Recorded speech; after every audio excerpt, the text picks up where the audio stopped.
일단 자료 먼저 다 나눠드리고 시작해야 되겠다. 자,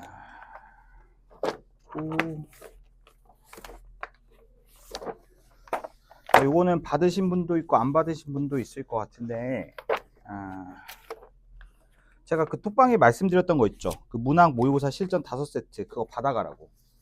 그거 못 받아간 사람, 그거 못 받은 사람, 못 받은 사람. 자, 못 받은 사람.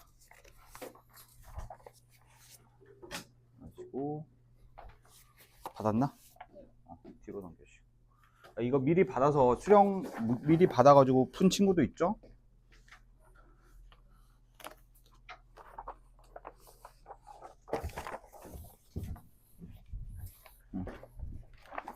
수령이 받았나? 손은 왜 안 들어? 못해.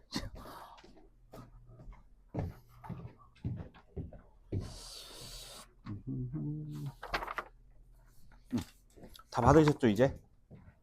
다 받았죠? 민영이 받았어? 언제 받았어? 받았구나. 자, 그리고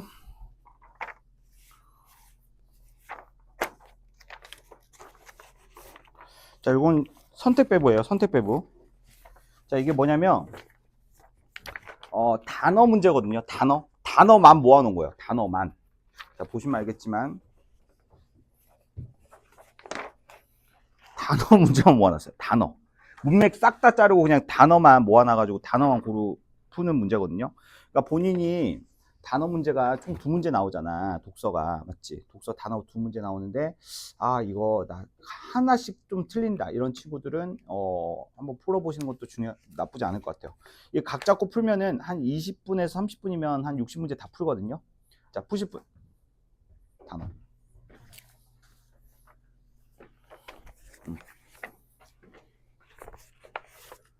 단어.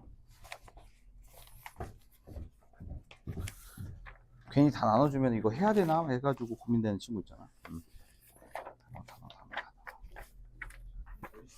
됐어?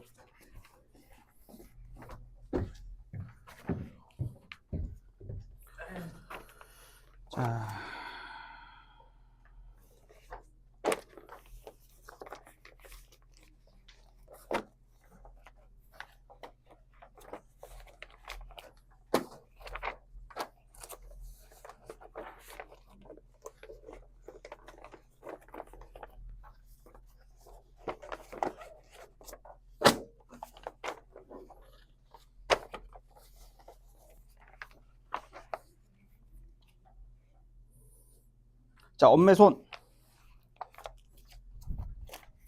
엄매.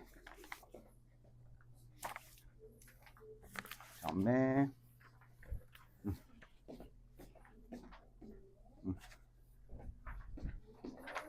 응, 받았어? 화작이야?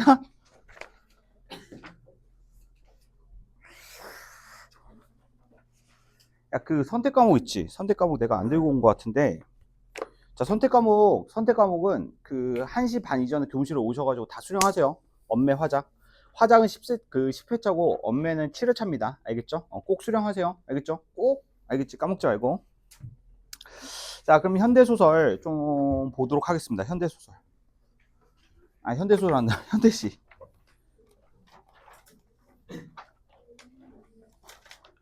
자, 독서는 환영 관리까지만 좀 보도록 할게요. 알겠죠?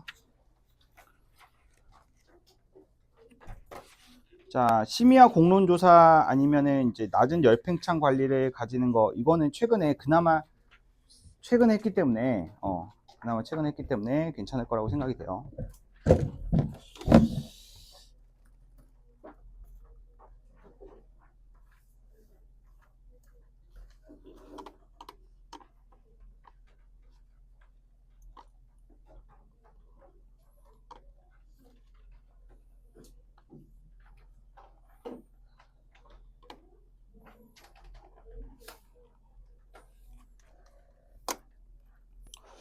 자, 현대소설은 몇 번 지문부터 보냐면 전라도 가시네. 자, 7번 지문부터 보도록 하겠습니다. 전라도 가시네.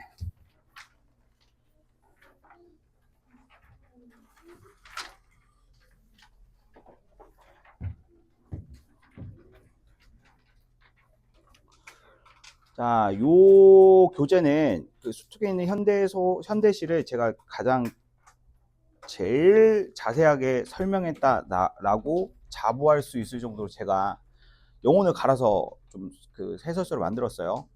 그래가지고 혼자서도 충분히 공부할 수가 있을 정도로, 그러니까 이거는 수업이 필요 없을 정도로 혼자서 좀 이해가 가능하게끔, 질문이 필요 없게끔 그렇게 만들려고 노력을 했어요. 그럼에도 불구하고 이해가 안 되시는 부분이 있다고 한다면 얼마든지 언제든지 저한테 오세요. 알겠죠? 그리고 약수령 논술에 관련된 내용들 한마디만 하겠습니다. 자, 지금 수강하고 있는 친구들 있죠? 약수령 논술 좀 니즈가 있으신 분들은 따로 수업을 신청하지 마시고 저한테 말씀을 하세요. 알겠죠? 자, 6월 달부터 약수령 논술 반이 추가적으로 개강이 돼서 진행을 할 건데, 자, 기존 정규반 듣고 있던 친구들 중에서 혹시 약수령 논술에 니즈가 있다 이런 친구들은 저한테 따로 자료를 받아 가세요. 알겠죠? 제가 따로 봐줄게요. 수업을 따로 수강할 필요는 없습니다. 알겠죠? 정규 수업으로 다 커버가 돼요. 약수령 논술 정도는. 알겠지? 그러니까 그런 거에 대해서 문의하실 필요도 없고 그냥 와가지고 저한테 자료 좀 주세요. 이런 식으로 해가지고 저한테 관리 받으시기 바랍니다. 알겠죠? 우리의 목적은 약수령 논술이 아닌 그 정시로 그 이상의 대학을 일단은 목표로 해야 돼. 알겠지? 너무 아쉽잖아. 약수령 논술을 하나로 한정하고 가기에는. 알겠어? 그 약수령 논술은 우리가 지금 수특 기반으로 수업을 하고 있기 때문에 여러분들 그 본격적으로 진짜 그 약수령 논술 대비해야 되는 시점은 6월 달이 아니라 9월 이후에요. 9월 이후에 평가원 성적을 딱 봤는데 좀 애매하다. 최대 아웃풋이 지금 가천될 것 같다. 그럼 그때부터 좀 들어가면 될 것 같아. 확실히 약수령 논술하고 수능하고 결이 좀 다르긴 하거든. 맞지? 완전 내신하듯이 디테일하게 가야 돼. 우리는 막 전반적으로 이제 시상전개 흐름이나 화자 대상 정서 태도 이런 것들을 구분해서 좀 가는데, 약수령 논술은 거의 이제 딱딱딱 거의 내신하듯이 가야 되기 때문에 좀 결이 달라.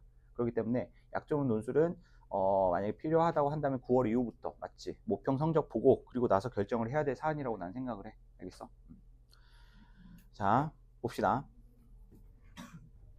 자, 이용학의 전라도 가시네라는 작품. 자, 시적 상황 한번 볼까요? 화자 대상 정서 태도. 자, 시적 화자는 함경도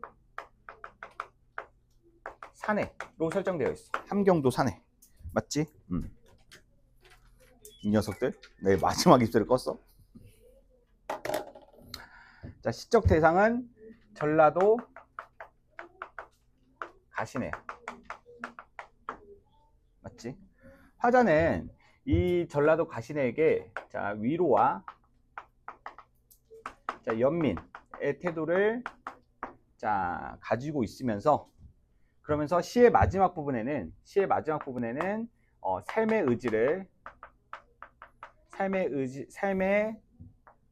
의지를 자, 다지는 자, 그런 내용으로 좀 마무리되고 있다. 이렇게 보시면 될 것 같아요. 자, 표현상의 특징이라고 볼 수 있는 특징 부분을 좀 보시면, 이 작품이 연계가 되었을 때 출제될 만한 포인트는 무엇일까? 자, 일단 첫 번째로는 이 화자와 대상 모두 우리 민족을 표상한다라는 거야.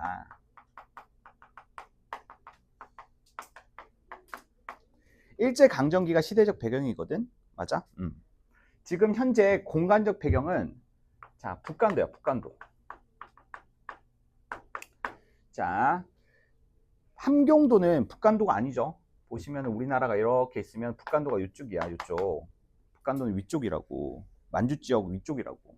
함경도는 여러분들 알다시피 이쪽이 함경도고 전라도는 이쪽이에요.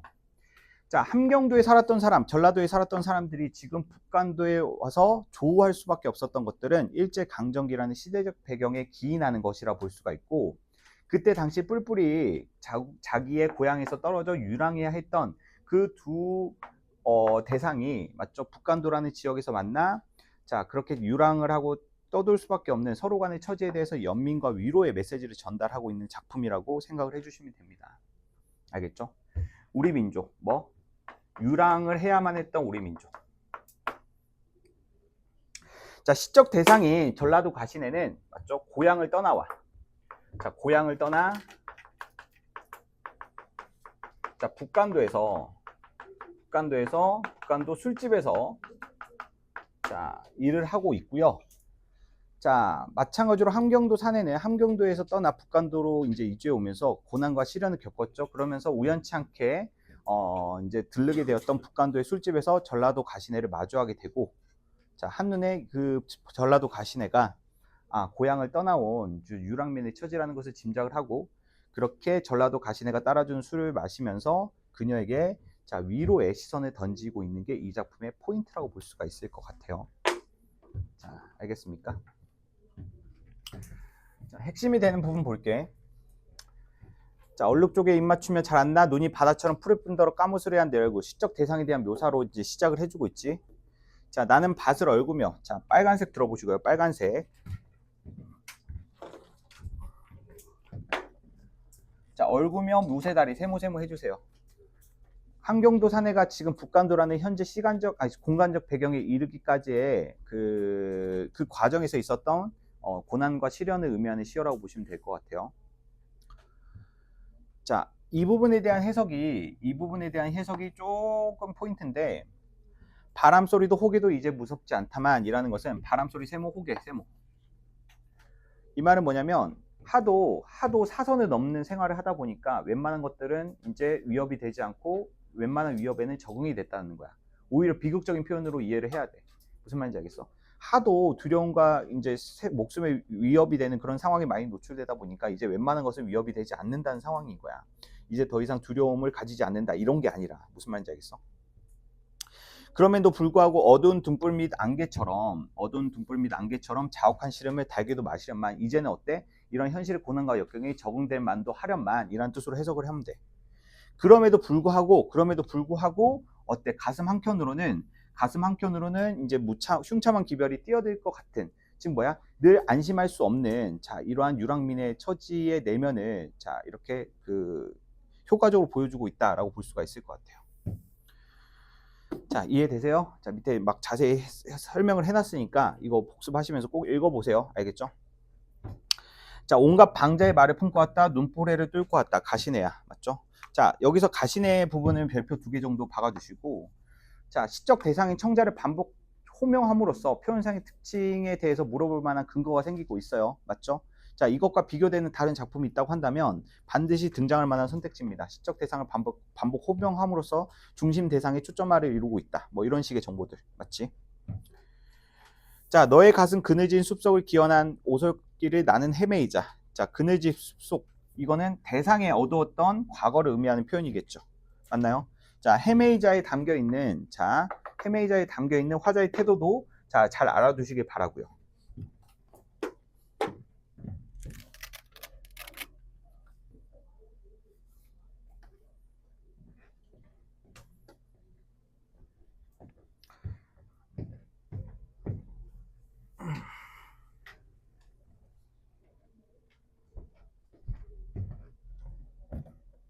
주기가 없나? 응? 뭐? 에어컨? 진짜 수업하면서 제일 힘든 게 온도 조절하는 게 제일 힘든 것 같아. 맞지? 26도? 25도? 26도, 25도는 괜찮들잖아. 자, 계속 보겠습니다. 자, 너의 두만강을 건너왔다는 석 달 전이면 단풍이 물들어 천리 또 천리 산마다 불탔을 건데, 불탔다. 단풍이 물들었다라는 말이야. 맞지? 자, 시간 표지가 나오는 내용이, 시간 표지가 나오잖아. 현대 소설이건 현대 시건 간에 시간 표지에 관련된 단서가 나온다면 사건의 전후 관계에 대한 서사를 물어볼 수도 있어. 무슨 말인지 알겠어? 그러니까 이런 것들 잘 파악을 해야 돼. 그러니까 석 달 전에 전라도 가시내는 언제 그 석 달 전에 어때? 단풍이 물들 시점에 이 북한도에 처음 이주해 왔다라는 그 진술이 나타나는 거야. 석 달 전이면 그 단풍이 물들 시점이니까 가을에, 석 달 전 가을에 북한도로 이주해 오게 되었고, 지금 현재의 계절적 배경은 겨울이라는 것을 짐작할 수가 있다는 거지. 자, 그래도 외로워서 슬퍼서 초마폭으로 얼굴을 가렸더냐? 자, 이거는 대상의 정서야. 맞지? 두루미처럼 울어울어. 자, 불쑥이 구름 속을 달리는 양 유리창이 흐리더냐? 즉 무슨 말이냐면 전라도 가시내가 지금 전라도부터 북간도까지, 맞지? 약 천리, 또 천리, 이 천리의 길을 걸어왔다라는 거야. 실제로 천리 또 천리라는 표현은 그냥 그 거리감을 강조하는 표현으로 그냥 대충 쓰인 표현 같지만 실제로 고정이 된 표현이야. 천리가 400km잖아. 자, 전라도에서 북간도까지 약 어때? 이천리 약 8, 900km 정도 돼요. 그러니까 실제 물리적 거리감을 나타내. 어떻게 왔겠어? 걸어왔겠어? 뛰어왔겠어? 싱싱이 타고 갔겠어? 아니지, 기차 타고 갔겠지. 맞아? 어제 러닝하다가 너무 힘들어서 중간에 싱싱이 탔거든요. 야, 나 싱싱 있잖아. 너무 힘들어가지고 이대로 죽을 것 같다. 이제 포기하고 카카오 티를 켜려는 순간 눈앞에 싱싱이가 보여. 그래, 여기서 포기할 수 없지. 그래, 적어도 싱싱이라고 타자. 난 싱싱이가 전기 모터가 있는 줄 알았어. 그래서 버튼 누르면 싱싱이가 슉 나가는 건 줄 알았어. 그래가지고 살았다 했는데 그냥 발로 굴리는 거던만. 와, 더 힘들어 진짜. 싱싱이 타본 분들 알죠? 더 힘들어 진짜. 싱싱이 타다가 뒤질 뻔했어. 와, 언덕길 올라갔는데 막 싱싱이 끌고 올라갔는데 너무 현타가 오는 거야. 너무 억울하고 막 눈물 나고 막 내가 이렇게까지 살아야 되나? 막 이러면서 집에 가서 그냥 진짜 당장이라도 진짜 족발 대짜 시켜가지고 스트레스를 풀고 싶었는데 그러면 또 안 되잖아. 맞지? 너무 힘들었다. 맞지?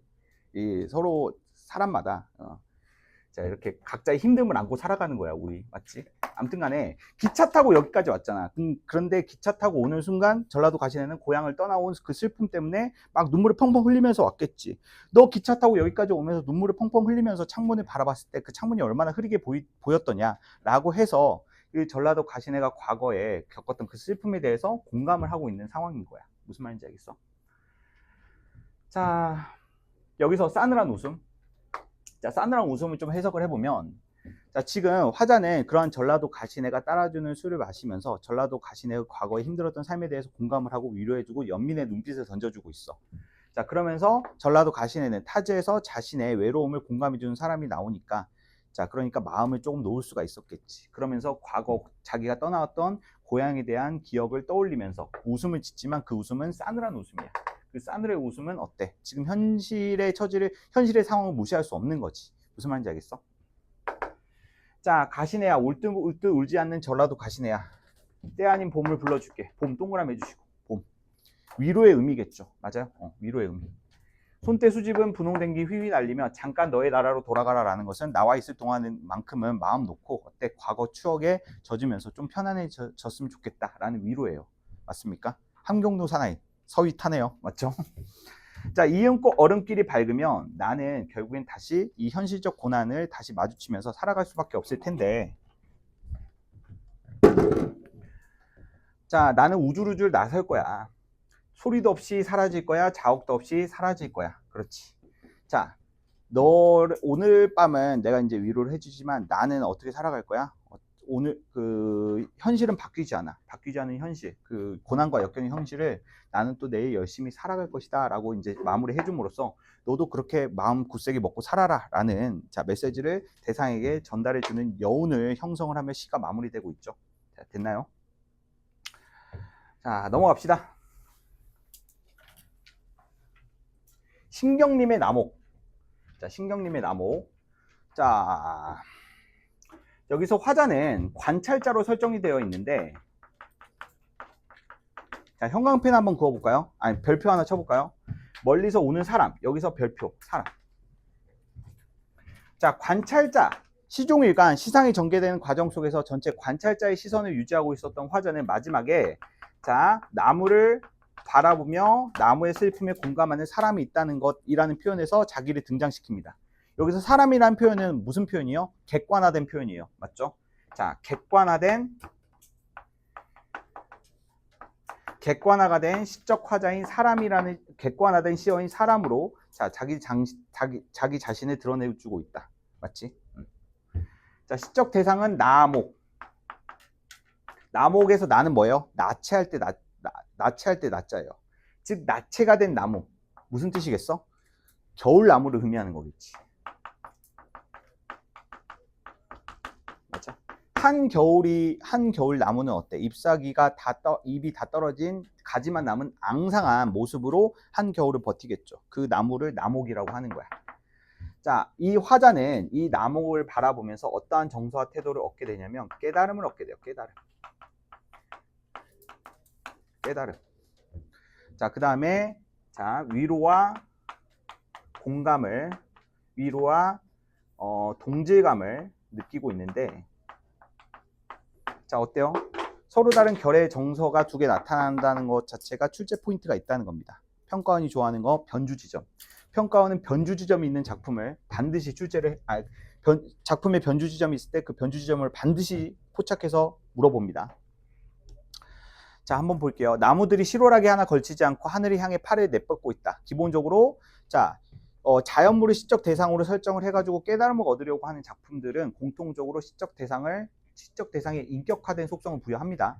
이거는 뭐 그냥 패턴화예요. 패턴화. 맞지?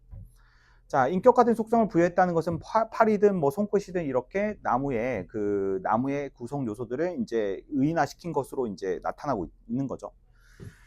자, 별빛은 이 작품에서의 긍정적인 의미로 볼 수 있는 거예요. 맞죠? 아름다운 별빛을 받아 그것으로 말끔히 씻어내려는 것이겠지. 나무는 하늘을 향해 팔이라고 볼 수 있는 가지를 내뻗고 있는 모습으로 외양을 형성하고 있는데, 그 이유에 대해서 화자는 하늘로부터 별빛을 받아서 자신의 상처받은 내면을 치유하려는 그 목적으로 하늘을 향해 가지가 뻗어 있다라는 시적 상상력이 드러나고 있어요. 맞죠? 그래서 여기서 별빛은 맞죠? 치유와 정화의 이미지라는 긍정적인 이미지로 볼 수가 있다는 거예요. 자, 그 치유와 정화의 대상이 되는 것은 나무가 가지고 있는 상처, 고통, 터진 살갗으로 비유되는 시어겠죠. 자, 뒤틀린 허리에 베인 구질구질한 나날들, 마치 이것들을 별빛으로 받아서 치유하고 정화하고 싶어 하는 거예요. 근데 그러한 나무는 이 자기가 가지고 있는 이 고통과 시련을 감추려 하지 않고, 부끄럽게 생각하지도 않고, 숨기지도 않고, 맞지? 당당하게 자기 상처를 드러내는 것처럼 보인다라는 거야. 알겠어? 한밤에 몸을 덮는 눈 따위는 흔들어 시원스레 털어 다시 알몸이 되겠지만, 알고 있을까? 자, 도치된 표현이 나타나고 있죠. 도치는 무조건 자기의 깨달음을 강조하기 위해서 이제 제시하는 거야. 자, 그들은 때로 서로 부둥켜 안고 온몸을 떨며 깊은 울음을 터뜨릴 때 멀리서 같이 오는 나 같은 사람이 있다는 것을 이 대상들은 알고 있을까? 자, 보시면 나무는 시련과 고난을 감추지 않고 당당하게 맞설고 있다. 자, 나무는 이 겨울나무는 맞지? 숨길 게 하나도 없잖아. 목이라는 표현에서 숨기는 게 하나도 없는 나체 그대로의 그 모습을 세상에 드러내주고 있어. 그 말은 뭐냐면 자신의 상처 또한 남들에게 다 보여주고 있다는 거지. 즉, 자신이 겪고 있는 시련과 고난을 절대 감추지 않고 그것에 맞서는 당당한 태도를 가지고 있는 대상이라는 깨달음을 얻게 돼. 그러한 대상을 보면서 이렇게 시련과 고난을 감추지 않고 드러내는 과정 속에서 얼마나 많은 슬픔과 분노와 한을 속으로 사겼어야 됐을까? 나는 그것을 알고 있다는 거야. 맞아?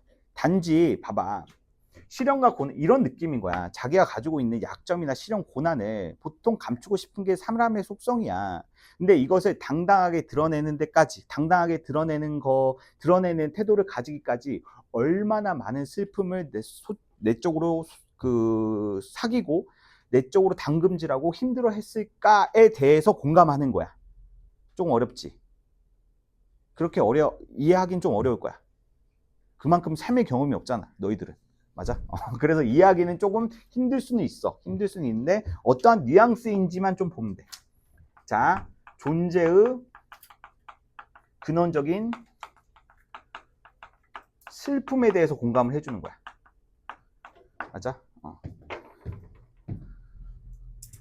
모든 존재는 이렇게 슬픔을 안고 살아갈 수밖에 없다라는 근원적인 인식을 보여주면서 화자도 또한 그런 슬픔에 공감하려는 태도를 보여주는 거야. 됐어? 좀 어렵고 애매하다 싶으면 2번, 3번 봐. 어떤 느낌이냐면 너희들이 대충 이런 느낌이다 라고 그냥 털고 가기에, 맞지? 털고 가기에 그렇게 넘기는 시들이 보통 출제 포인트가 되는 경우도 있어. 맞아? 좀 어렵고 애매하겠지, 대충 보겠지 하는 시들을 쏙 골라서 출제를 한다고. 알겠어? 대충 볼만한 시들. 자, 넘겨. 자, 윤동주의 병원 볼게.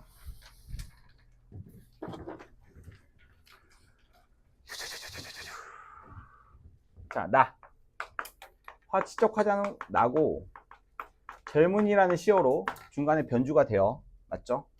자, 시적 화자가 겉으로 표면적으로 드러나고는 있지만 전체적으로는 자, 관찰자적인 시선을 유지하고 있어요.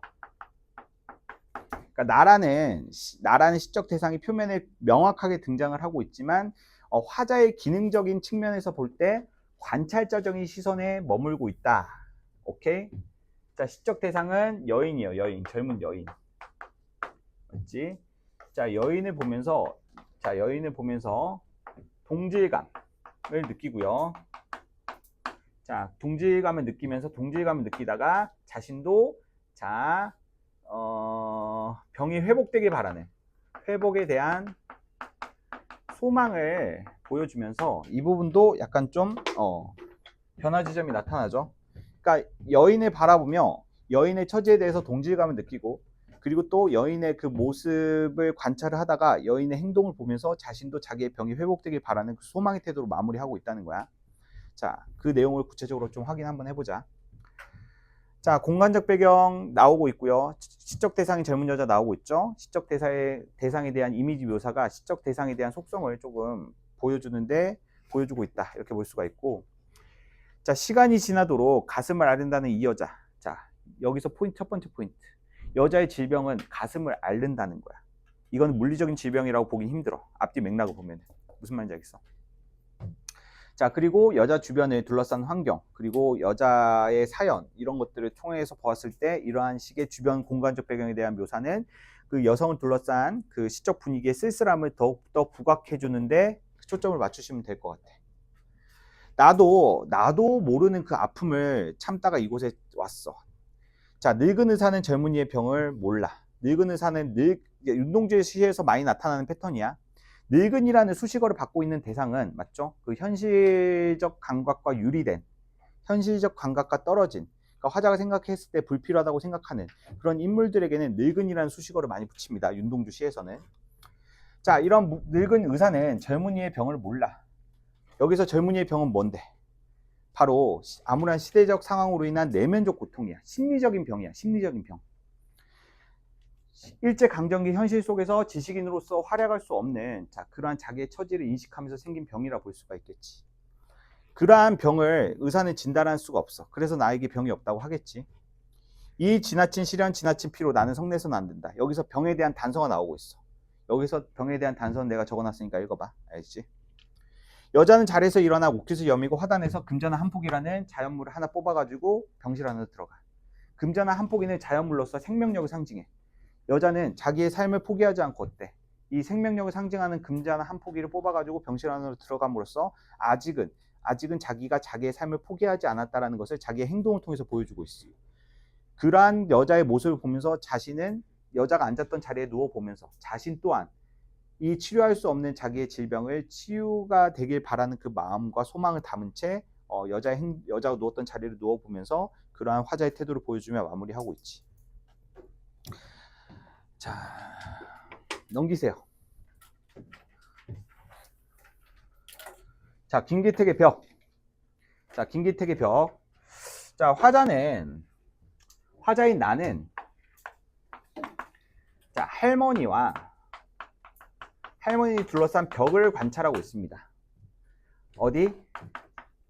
전동차. 예전에 지하철 탔을 때 기억이 나는데 그때 출근 시간이었는데 사람 더 이상 못 탄다. 더 이상 못 타. 내가 그때 4호선 라인 타고 그때 이제 출근하고 있었는데 진짜 꽉 찬 거야. 그래서 더 이상 못 탈 것 같아. 근데 그 다음 역에 딱 지났는데 다음 역에 갔어. 막 움직일 수도 없어. 근데 다음 역에 사람들이 한 20명 기다리고 있어. 못 타. 속으로 이러고 있었는데 이 사람들이 어때? 그냥 밀고 들어오는 거야. 막 밀고 들어와. 막 이렇게 나 뒤로 밀려 들어가는데 자리가 있더라고. 진짜. 그렇게 해가지고 한 세 정거장 지나갔는데 세 정거장마다 적게는 5명, 많게는 막 15명씩 계속 들어오는 거야. 미치겠는 거야. 야, 장난 아니다. 서울에서는 진짜 출퇴근하는 것 자체가 일이구나. 실제로 그래요. 자, 여튼지 간에 그러한 전동차의 환경 속에서 이 연약한 존재인 할머니가 맞죠? 이 매정한 승객들이 할머니를 배려하지 않고 이제 어때? 단단한 벽을 세워버렸어. 할머니는 어때? 자기의 종착역에 와서 빠져나가려고 해도 빠져나가지 못하고 막 그 어린애처럼 막 꽁알꽁알 거리는 그 모습을 보면서 안타까움과, 맞지? 이 만원 전동차 안에서 자, 제대로 움직이지 못하는 할머니를 보면서 안타까움을 느끼면서, 또한 그러한 연약한 존재인 할머니를 배려하지 않는 현대 사회의 사람들에 대한 비판적인 시선을 보여주고 있지. 알겠어? 자, 할머니에 대해선 안타까움의 정서, 자, 그 시적 대상이라고 볼 수 있는 할머니를 둘러싼 벽, 즉 시민들의 모습을 비판적으로 바라보고 있는 작품이라고 볼 수가 있겠지. 자, 이 작품에서의 표현상의 특징은 딱 하나만 보면 될 것 같아요. 뭐? 비유를 사용했다는 거야. 비유. 자, 비유를 사용했다는 건데, 자, 봐봐. 할머니를 통한 비유는 어때? 할머니를 무엇으로 비유했어? 뭐 태아로 비유하지 않았어요? 태아의 발가락.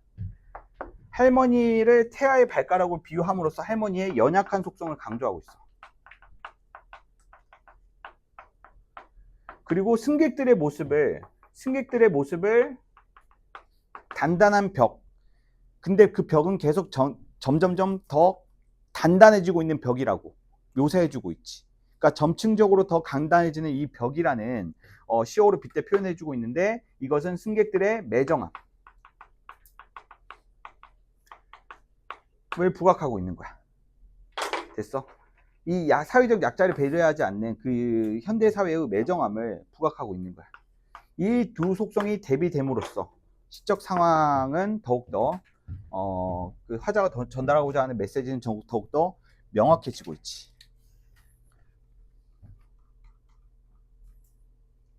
자, 넘겨보시고. 눈물. 전 개인적으로 이 종교적 색채를 가지고 있는 작품 해석이 제일 개인적으로 어려운 것 같아요. 감히 해석도 할 수가 없고, 해석도 내가 하는 게 맞나? 라는 생각이 들어요. 그렇기 때문에 오히려 객관적으로 바라보려고 노력을 해야 되는 게 이런 종교적 색채를 가진 시이지 않을까 생각이 됩니다. 잘 보세요. 자, 기본적으로 해설서를 작성을 할 때 자의적이고 주관적으로 해석될 수 있는 여지는 다 뺐어요. 다 빼고, 자, 객관적으로만 볼 수 있는 여지만 다 넣으려고 시도를 했습니다. 저도 사람인지라 100% 객관성은 담보할 수는 없지만. 자, 작품이 좀 어렵긴 해요. 김현승의 눈물. 자, 작품의 배경을 보면은 일단은 자, 눈물에 대해서 얘기해주고 있죠. 자, 눈물.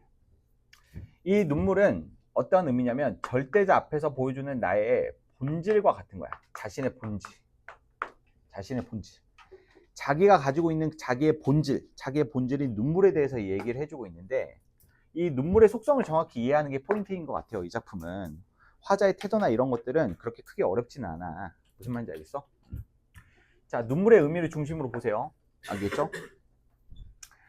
자, 일단은 화자의 태도는, 자, 이 눈물은 이제 절대자 앞에서의 눈물이거든.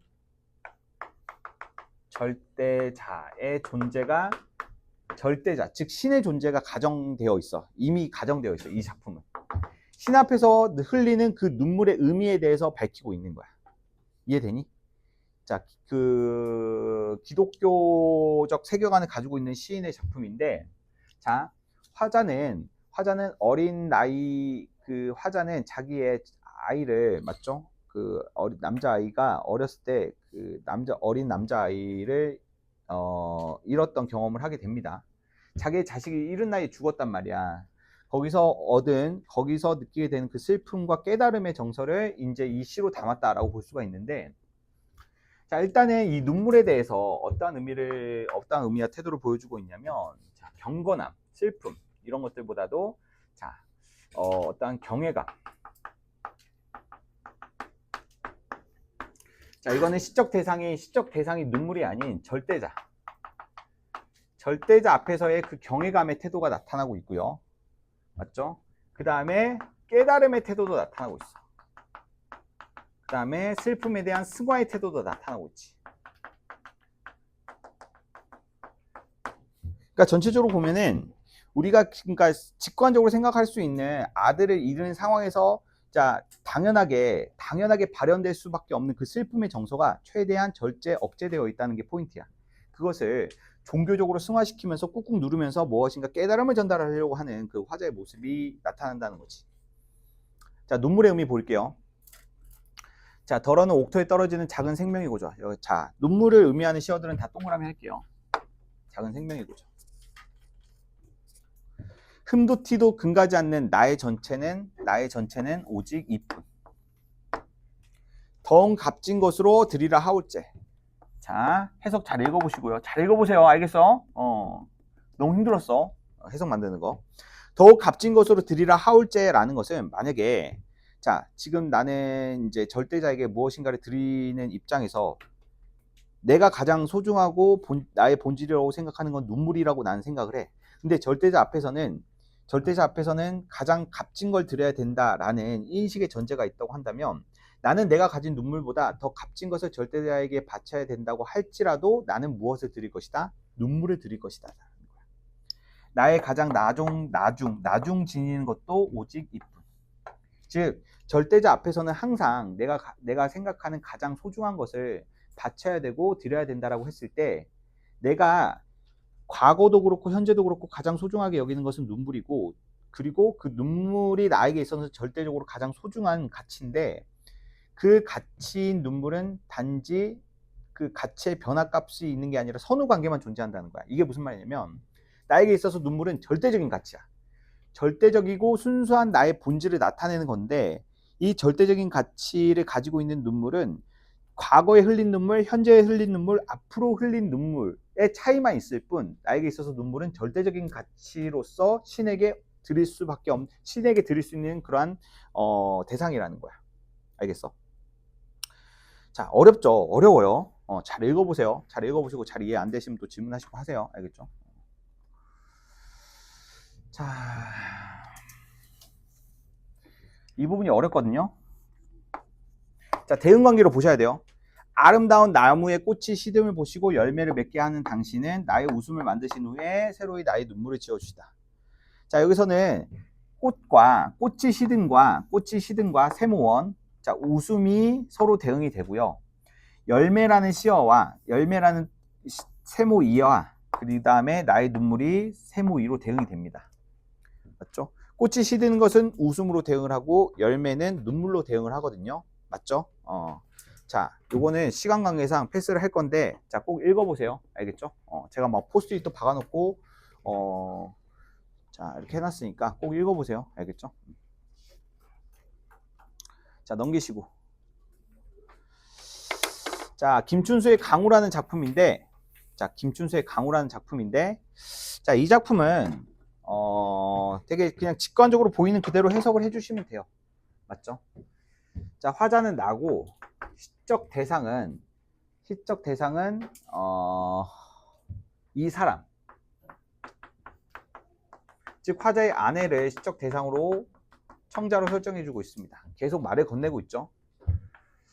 자, 이 화자의 태도는 처음에 대상의 부재에 따른 대상의 부재에 대해서 인식하지 못하고 있어요. 그러니까 대상이 부재했거든. 여기서 부재는 죽음이에요. 아내가 죽었어. 그럼에도 불구하고 대상의 부재를 인식하지 못하는 모습을 나타내고 있어. 근데 이제 대상의 부재를 인식하는 거야. 오케이? 여기서 뭐가 나타난다? 시상의 전환이 나타나. 맞지? 자, 인정하지 못했던, 그러니까 인식을 하지 못했다라는 말은 정확히 말하면 인정을 안 하려고 했어. 인정을 하지 않으려고 했다가 어쩔 수 없이 인정을 하게 된 거야. 그때부터는 슬픔이 물밀듯이 밀려오기 시작하지. 근데 그 슬픔을 최대한 관조적으로 눌러가지고 표현하는 게 포인트야. 자, 여기서는 자, 슬픔의 간접적 표출이 이루어지는 게 핵심이라는 거지. 그 다음에 체념의 정소로 마무리가 돼요. 자, 일종의 기승전결 구조와 유사하다고 볼 수 있는데 천천히 다시 설명을 해줄게. 자, 여기서 제가 좀 설명해 주고 싶은 개념은 간접 표출이라는 개념인데, 자, 표현상의 특징에다가 한번 추가적인 설명 적어 보세요. 좀 힘들다. 좀 힘들다. 잠깐만. 귀 좀 모을게. 아! 귀 좀 모을게. 왜 이렇게 체력이 딸리냐. 자, 볼게. 자, 일단 정서가 이제 표출되는 양상이, 얘들아, 직접적으로 표출되는 경우도 있고 간접적으로 표출이 되는 경우가 있어. 그러니까 직접과 간접 표출의 양상이 서로 다르거든. 구분하는 방법은 쉬워. 직접적으로 표출이 된다는 것은 그 해당 단어를 사용하는 거야. 슬픈, 기쁜, 뭐 이런 식으로. 자, 또는 이제 어조를 통해서 뭐뭐구나, 영탄적 종교람이 서리법, 이런 식의 어조를 통해 가지고 정서가 표출이 되면은 그 정서는 직접적으로 드러나고 있는 거야. 그렇다면 간접적으로 표출이 된다는 말은 무슨 말일까? 이거는 중간에 매개가 된 사물이 있다는 거야. 무슨 말인지 알겠어? 중간에 매개가 되는 매개체로 자기의 정서를 전달하는 거야. 보통 이 매개체를 객상이라고 해요. 객관적 상관물. 알겠어? 매개체가 되는 그 사물을 통해 가지고 자기의 정서를 전달하는 것을 간접적 표출이라고 볼 수가 있어. 무슨 말인지 알겠어? 자, 그렇다면 여기서는 간접적 표출이 된다는 것은, 맞지? 우리가 어떻게 이해를 해봐야 돼? 절제가 되고 있다라고 봐야 돼. 감정이 절제가 되고 있다는 거야. 알겠어? 자, 보자. 자, 어디로 갔나 별표 해주시고, 자, 어디로 갔나라는 표현은, 맞죠? 자, 어디로 갔나라는 표현은 계속 시상에 전환 전에는 계속 반복이 돼요. 맞죠? 그러니까 특정 시어나 종결어미의 반복을 통한 표현성의 특징 묶일 수가 있겠지.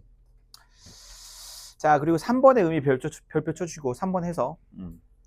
자, 밥상을 차려놓고 어디로 갔나. 넙치지짐이 맵싸한 냄새가 코를 납사하게 하는데, 자, 일상적인 시어를 이제 사용함으로써, 자, 일상적인 상황을 이제 인지할 수 있는 시어를 등장시킴으로써, 맞지?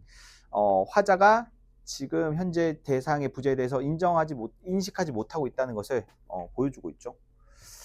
평상시와 동일하다는 거야. 맞아?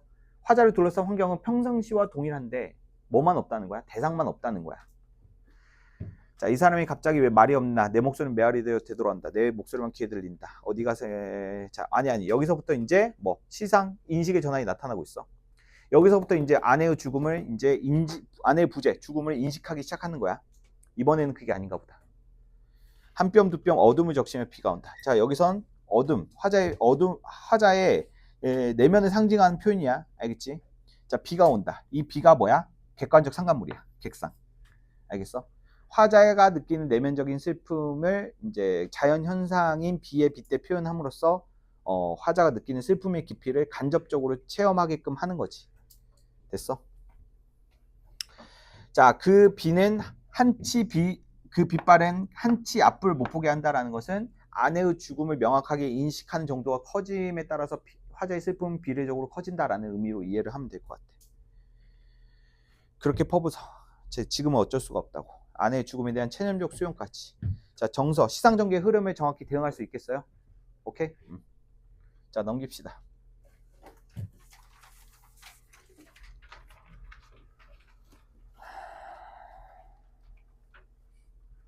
자, 이건 최근에 했기 때문에 패스하겠습니다. 최근에 했죠? 최근에 했습니다. 패스할게요.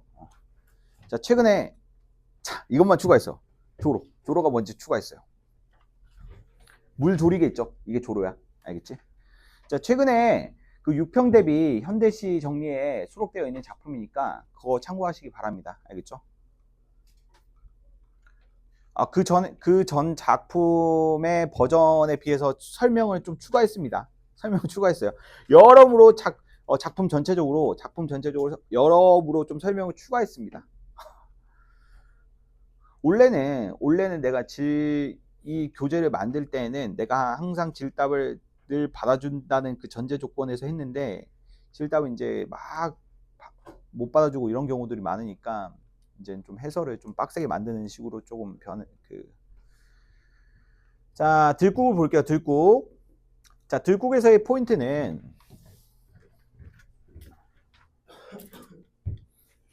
나 어딨냐, 나. 나 없지. 나 있나요? 나 없어요? 나가 없었나? 뭐 중요하진 않네요. 자, 화자는 표면에 드러나진 않죠. 표면에 제시되진 않지만 관찰자라고 볼 수는 없어요. 그냥 표면에 제시되지 않는 화자가 있다. 자, 시적 대상은 그대겠죠. 당신. 그대. 들국은 시의 제목이기도 하지만 시적 대상은 아닙니다. 자, 이 당신은 지금 현재 무슨 상황이야? 부재한 상황이야. 마찬가지로. 강수와 비슷한 시적 상황이 설정되어 있죠. 맞나요? 자, 그런 당신이 부재한 상황에 대해서 화자는 자, 어때? 안타까움을 느끼고 있어. 강우와는 달리 화자의 정서가 직접적으로 막 표출이 되고 있죠. 어조나 이런 것들을 통해 가지고. 자, 이 안타까움은 어떻게 그 형상화가 되고 있냐면, 자, 이 화시적 대상인 당신과 대응이 되는 아름다운 자연 풍경이 있어.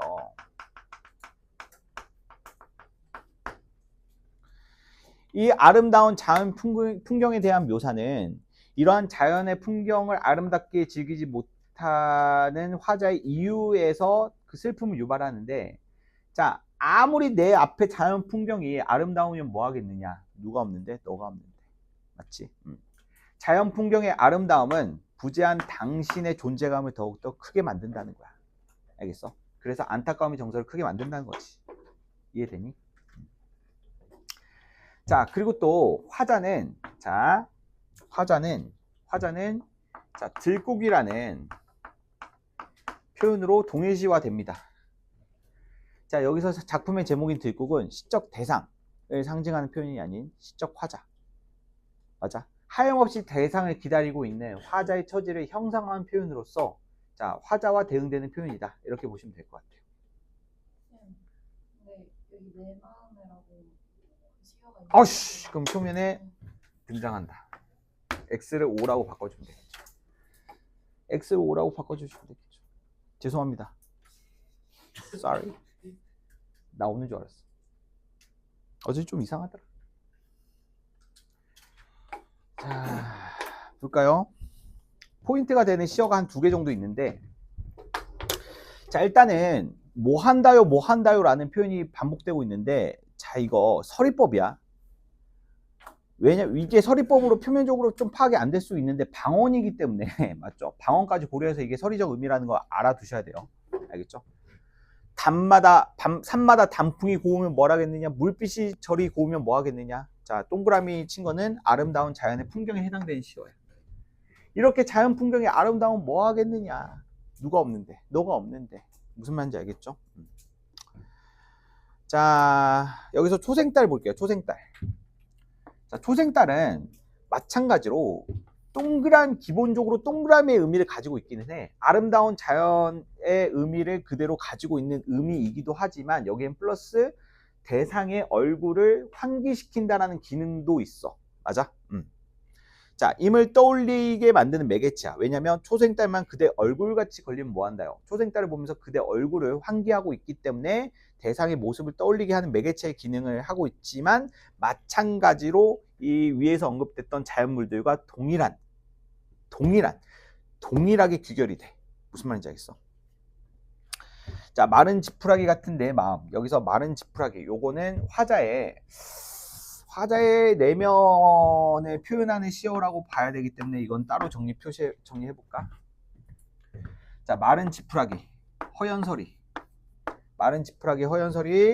자, 화자의 내면을 빗댄 시어들. 화자의 내면은 어때? 피폐해져 가고 있다는 거야. 하염없이 대상을 기다려야 되는 그 피폐함. 알겠어? 맞아? 대상에게 카톡과 DM과 뭐 이런 것들을 보냈는데 얘가 답장이 없어.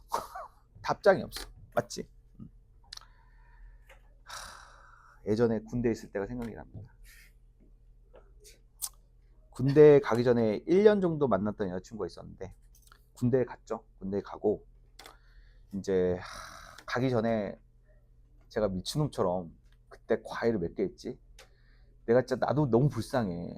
군대 가 내가 군대를 가게 되면 혼자가 될 여자친구를 위해서 뭔가 어 선물을 주고 싶었나 봐. 그래가지고 과외를 그때 7-8개인가 했었어. 미친놈처럼.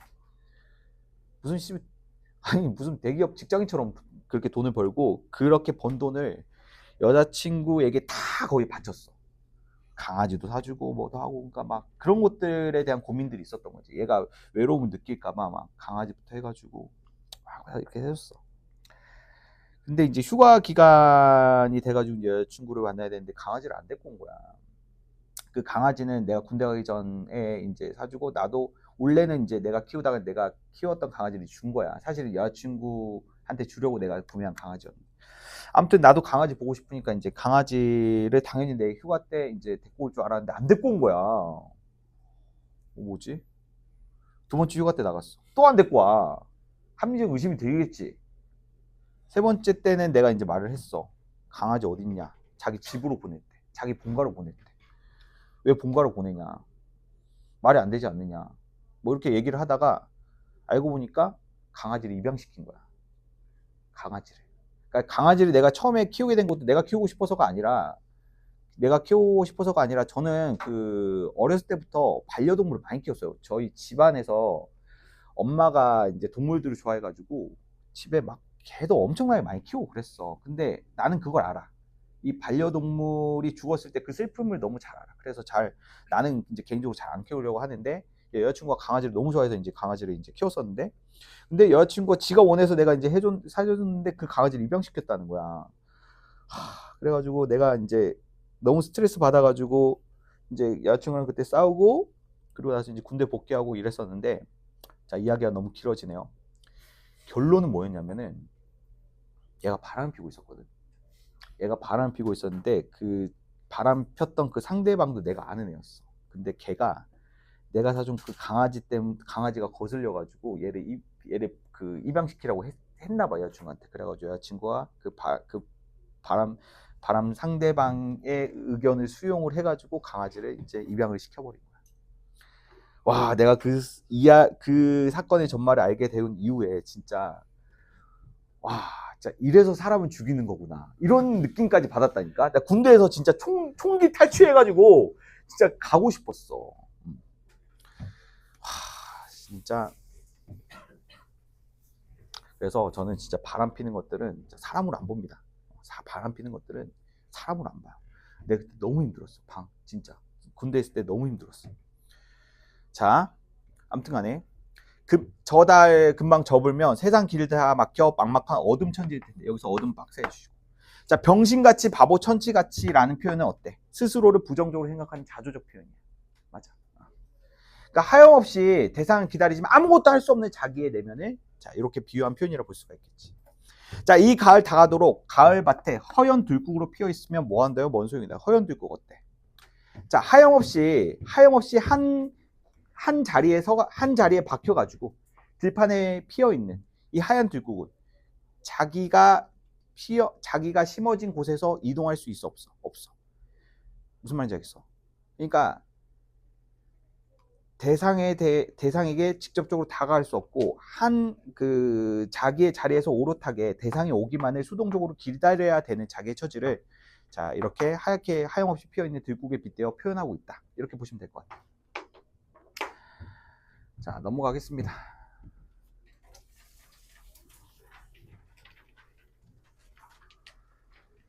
자 문정이의 흙.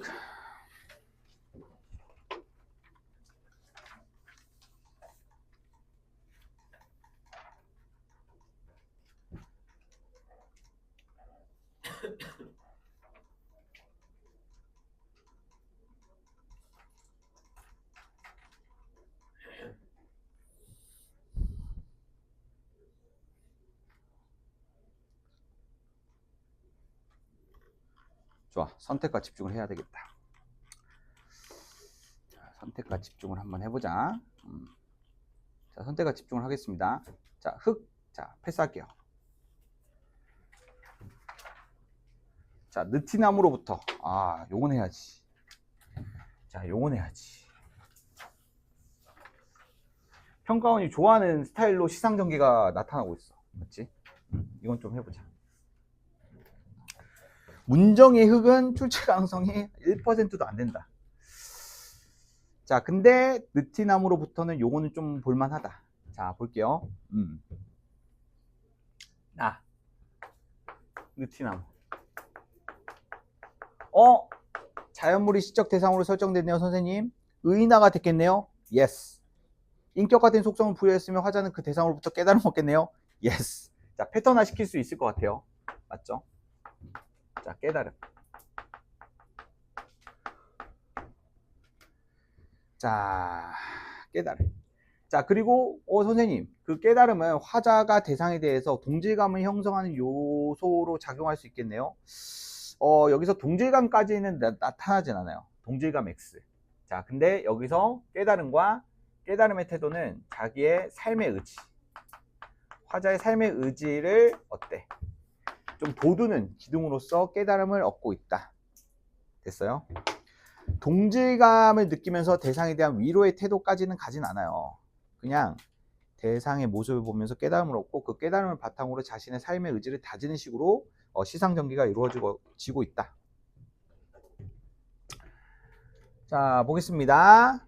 푸른 수액을 빨며 매미 울음꽃 피우는 한낮이면 꿈에 젖은 듯 반쯤은 졸고 있는 느티나무. 자, 기본적으로 아까 말씀드렸듯이 자연물이 그 시적 대상으로 설정이 되면은 거의 100% 확률로 인격화가 된다는 거예요. 군데군데 굳은 살에 옹이가 박혔다. 이 대상도 실현과 고난을 의미하는 그 시어가 있네요. 맞죠? 이제 실현과 고난, 패턴화가 가능하죠? 여기서 깨달음을 얻어야 돼. 화자는 이 자연물을 보면서 자연물이 가지고 있는 실현과 고난에 해당되는 시어를 보면서 깨달음을 얻는 거야. 맞지? 자, 그러한 옹이를 보면서 너도 좀 힘들게 살았구나 라고 생각을 하는 거야. 자, 나도 당장 바쁜 일은 없어가지고 느티나무 위에 올라가가지고 대상과 어때? 교감을 시도해. 자, 그러면서 서로 이제 대화를 나누면서 자, 이렇게 얘기를 하면서 자, 대상을 면밀하게 관찰을 하다 보니까 자, 부러진 가지를 발견하게 되고 그 부러진 가지 안쪽으로 잘 봐봐. 속살이 썩어 몸통이 비어가는데 그 속에 뿌리를 묶고 풀 몇 포기가 꽃을 피워 잠시 느티나무의 내생을 보여준다. 이게 이제 포인트거든. 잘 봐봐. 자, 느티나무가 가지고 있는 이 옹이로 비롯되는 옹이와 상처. 겉으로 봤을 때는 느티나무가 가지고 있는 시련과 고난으로 이해할 수가 있어. 맞아? 근데 더 자세히 살펴보니까 이 옹이와 상처 안에는 뭐가 들어가 있었어? 새로운 생명이 있었어. 풀 몇 포기가 꽃을 피우고 있었다는 거야. 상처라고 그 대상이 가지고 있는 상처라고 상처처럼 보여졌던 그 상처라고 보여졌던 그 부분을 면밀히 보니까 그 상처 안에는 새로운 생명이 자라나고 있었다라는 거야. 무슨 말인지 알겠어? 자, 그러면서 여기서 이제 깨달음 온. 아하! 여기서 이제 어떤 깨달음을 얻게 되는 거야? 우리가 살아가는 삶은 커다란 상처 혹은 구멍인데 우리는 삶을 살아가면서 상처를 겪게 돼. 시련과 고난을 겪게 돼. 근데 알고 보면은 그 시련과 상처라고 생각했던 부분들은 다 뭐였다는 거야? 새로운 무엇인가의 시작이라는 거야. 무슨 말인지 알겠어? 자, 여기서 깨달음은 자, 이 인간의 삶에서 삶의 고난과 역경은 자, 새로운 삶의 시작이다. 어떤 느낌인지 알겠어요? 그러니까 일종의 인식의 전환을 보여주는 작품이에요. 인식의 전환을 보여주는 작품. 인식의 전환을 보여주는 작품인데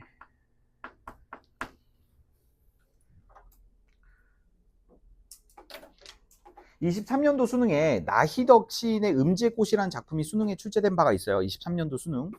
거기서 보시면 음지의 꽃이라는 작품을 보면은 썩어 문드러진 느티나무의 아래에 맞지? 버섯 포자가 날려서 그 썩어 문드러진 느티나무 안에서 버섯이라는 새로운 생명체가 자라는 그 모습을 보면서 맞지? 자, 비슷한 시상전개 패턴을 보여주고 있고요.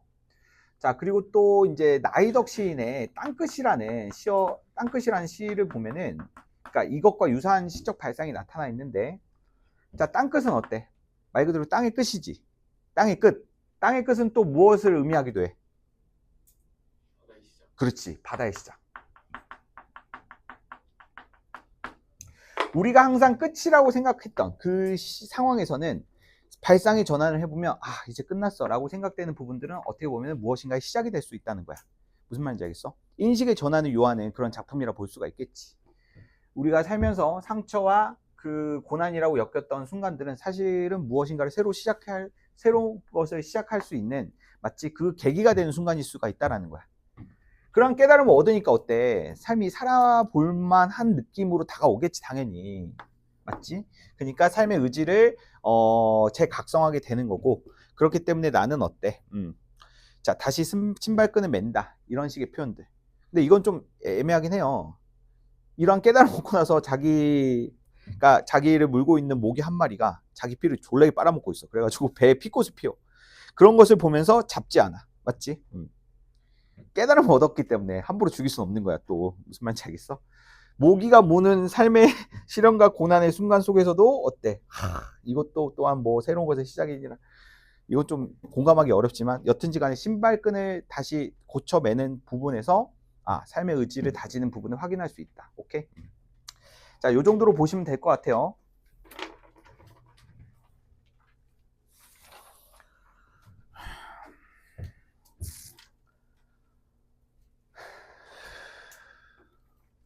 백석의 남신우주 유동 박시봉방. 이렇게 기네. 시의 제목이. 남신우주 유동 박시봉방.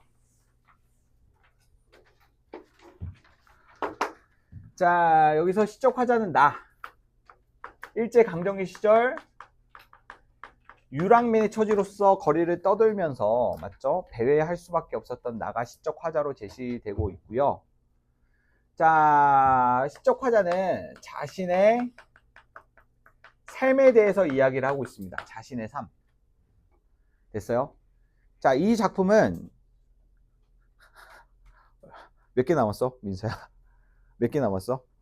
자, 자신의 삶에 대해서 이야기를 해주고 있는데 처음에는 자조적으로 인식을 했다가 맞지? 자조적으로 인식했다가 내적 삶의 의지를 다지는 식으로 자, 무엇이 나타난다? 그렇지. 시상의 전환이 나타난다는 거야. 맞아? 자, 여기서 다시 한번 강조를 해보면 화자는 지금까지 살아왔던 그 현재 완료의 시점에서 봤을 때 과거로부터 현재까지의 자기 삶에 대해서 무기력, 좌절을 느끼게 돼요. 이 무기력하고 좌절함을 느끼고 있다는 것은 시에서 쓰인 특정 이미지의 시어와 조응하고 있는데 화자가 무기력하고 좌절감을 겪고 있다는 것은 이제 하강적 이미지를 가진 시어와 조응을 하여 화자의 이런 무기력한 그 태도를 대응시키고 있다. 이렇게 볼 수가 있어요. 자, 그러다가 무슨 전환? 시상의 전환이 나타나고 나서 맞죠? 자, 자신의 처지에 대한 운명론적 인식이 나타나.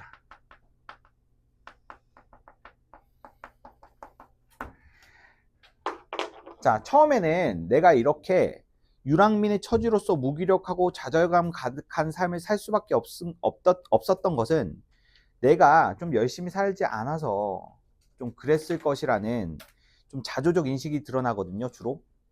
근데 여기서 여기서 인식의 전환이 나타나고 나서는 내가 잘못 살아서 내가 이렇게 힘들게 사는 것이 아니다. 그냥 내가 이렇게 힘들게 살 수밖에 없는 것은 나에게 주어진 운명이 이래서 이런 것이다 라는 인식의 전환을 이루게 돼. 그런 것들 있죠. 물론 열심히 살지 않은 인생의 결과를 맞이하는 경우도 있겠지만 진짜 열심히 살았음에도 불구하고 맞지? 열심히 살았음에도 불구하고 뭔가 잘 안 풀리는 경우도 있을 거란 말이야. 알겠어? 그렇기 때문에 인생은 늘 겸손하게 살아야 된다라고 볼 수가 있는데 뭐 어찌됐든 간에 내가 이렇게 힘들게 살아온 것은 내가 무기력하고 능력이 없었다라기보다는 그냥 말 그대로 내 운명이 내 운명이 나를 억까하는 거라고 이제 인식을 하면 어떻게 되는 거야?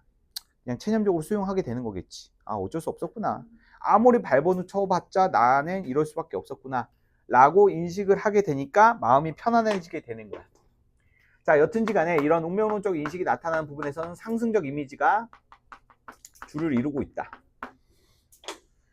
자, 이렇게 운명론적인 인식을 가져서 이 삶을 바라보는 태도를 가지고 있는 태도로 바뀌었음에도 불구하고 여전히 자기를 찾아오는 외로움의 순간은 맞죠? 견디기 힘든데 그런 순간이 찾아올 때마다 화자는 맞죠? 내적인 의지를 다지게 되는데 그 자신의 이 내적인 의지를 다짐하기 위해서 사용된 사물 하나가 있어요. 그게 바로 갈매나무라는 소재예요.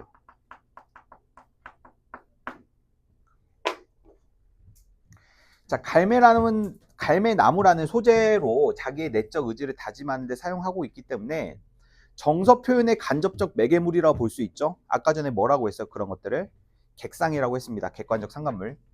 오케이? 오케이. 자, 보겠습니다. 어느 사이에 나는 아내도 없고 집도 없어지고 살뜰한 부모며 동생과 멀리 떨어졌다라는 것은 일제강점기 시절 자, 우리 민족이 겪었던 가족 공동체의 해체 상황을 보여주고 있어. 무슨 말인지 알겠어? 그 바람 새인 쓸쓸한 거리 끝에 헤매이게 되었다라는 거지. 바로 날도 저물어서. 자, 날도 저물어서 역삼각형. 바람은 더욱 거세게 불고 추위는 점점 세게 오는데. 자, 역삼각형은 여러분 화자에게 가해진 시련과 고난. 시고. 자, 시련과 고난을 의미하는 시어. 이런 상황 속에서 이제 얼어 죽을 순 없잖아. 그래서 어느 목순의 집 헌사슬 간 한 방에 들어서 쥔을 붙이게 되었어. 자, 목순의 집은 자, 시의 제목이기도 합니다. 남신의 주에 있는 유동, 무슨 동 할 때 동이에요. 남신의 주에 있는 유동에 있는 박시봉 씨의 방이야. 박시봉이라는 것은 목수 이름이야. 목수 이름. 자, 그러니까 시의 제목은 공간적 배경이기도 해. 화자는 이곳에서 어때? 자기의 현재 처지를 알리는 편지 형식으로 글을 전개하고 있는 거지.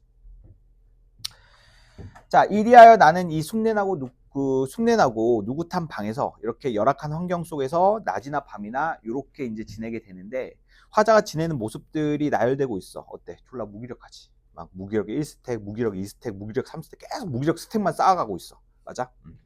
자, 무기력 스택만 쌓아가다가 자, 나는 내 슬픔이며 어리석음이며 소처럼 연하게 새김질하는 것이었어. 맞아? 지난날은 막 성찰해. 지난날에 성찰하니까 어때?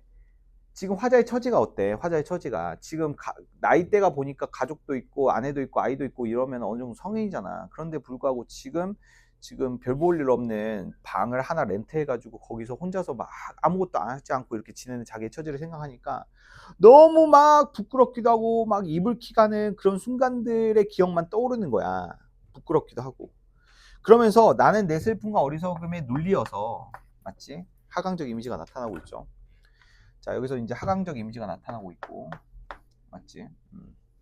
자, 이런 하강적 이미지의 시어들은 화자의 그 무기력한 상황과 조응이 되면서 맞죠? 자, 화자의 처지를 이제 그 상징적으로 보여주고 있는데 자, 이러다가 이럴 바에는 그냥 죽는 게 나을까라는 생각이 뇌리에 스치는 순간 자, 시상의 전환을 딱 하게 되죠. 잠시 뒤에 나는 고개를 들어. 자, 상승의 이미지로 전환을 했어요. 맞죠? 무력함과 좌절을 느끼다가 이제 상승의 이미지로 전환을 했어. 그러면서 허연 문창을 바라보든가 눈을 떠서 높은 천정을 바라보든가 뭐 이런 식의 상승적 이미지가 계속 나타나고 있죠. 그러면서 무엇을 깨달아? 아, 내가 이렇게 힘들게 살 수밖에 없는 것은 내게 주어진 운명, 내게 정해진 운명이 이런 것이기 때문에 내가 이렇게 살 수밖에 없었다라는 인식에 이르게 돼. 그러면 어때? 마음이 평안해지겠지. 마음이 편안해져. 마음이 편안해지면서 내가 지금까지 겪었던 좌절과 고통 이런 것들이 점차 가라앉는다는 거야. 가라앉는다. 자, 그래서 가라앉고는 별표 쳐주시고 여기서 사용되는 하강적 이미지는 부정의 이미지가 아니다라는 사실 알겠어?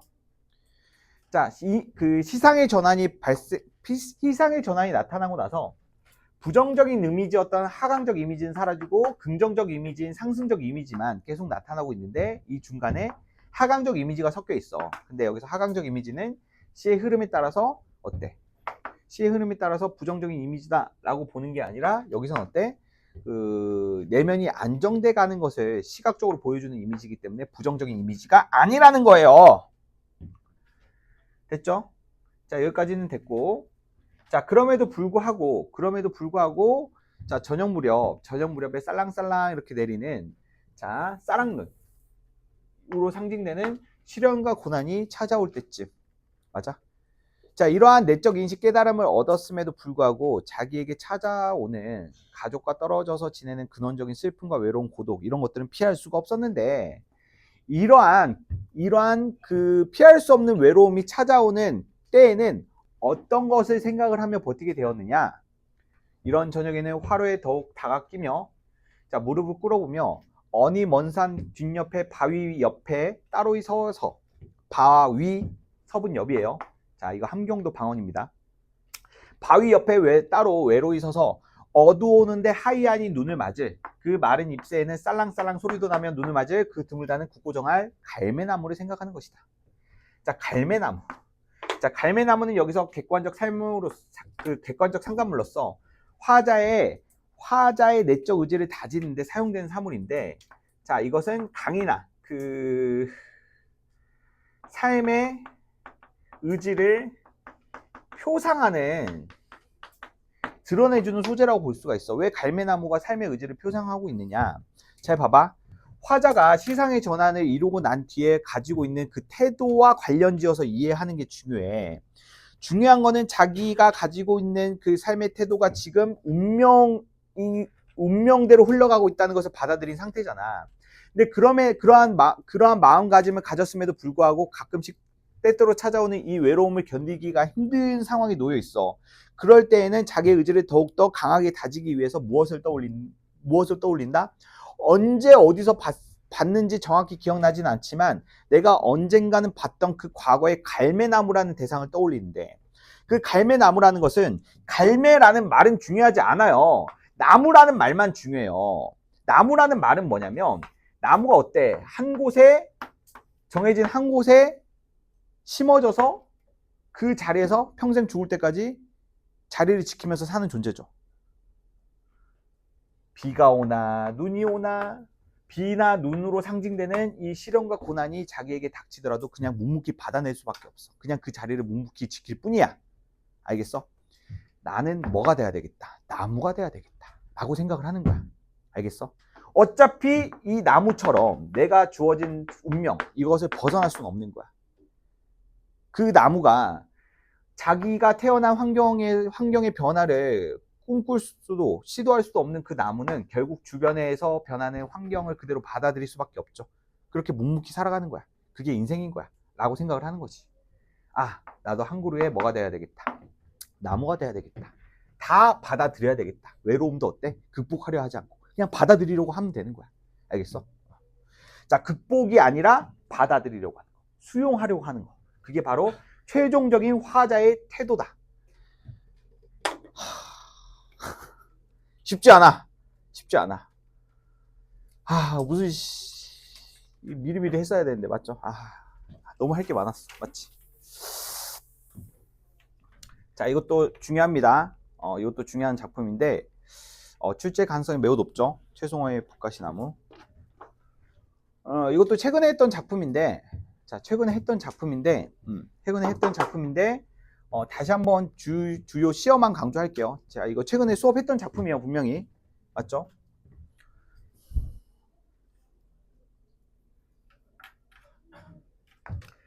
자, 나는 북가시나무로 상징되는 자신의 내면 세계에 대해서 이야기를 하고 있습니다. 자, 북가시나무는 자기의 내면 세계예요. 내면 세계. 자, 자기의 내면 세계를 상징하는 북가시나무는 무엇의 위협을 받고 있어? 외부 세계의 위협을 받고 있어. 무슨 말인지 알겠어? 외부 세계의 위협을 받고 있는 자기의 내면을 지키려고 하는 그러한 과정과 모습을 보여주는 시야. 됐지? 자, 보시면 미안하다 얘들아, 미안하다.